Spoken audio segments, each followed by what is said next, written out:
みんなのありがとう。3月5回目です。 DJ 長谷部氏、最高のドライブミュージック CD を作ってくれてありがとうございます。 H さん、楽しい食事会を開催してくださりありがとうございました。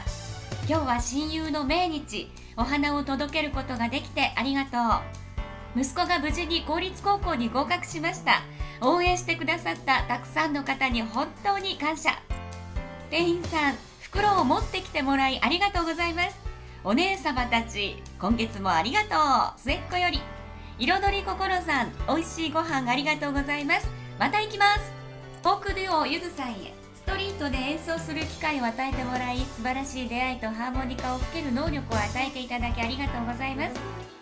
庭の芝刈りをしてくれてありがとう。庭が綺麗だと心も整います。おじいちゃんへ7回忌がありました。いつも温かく見守ってくれてありがとう。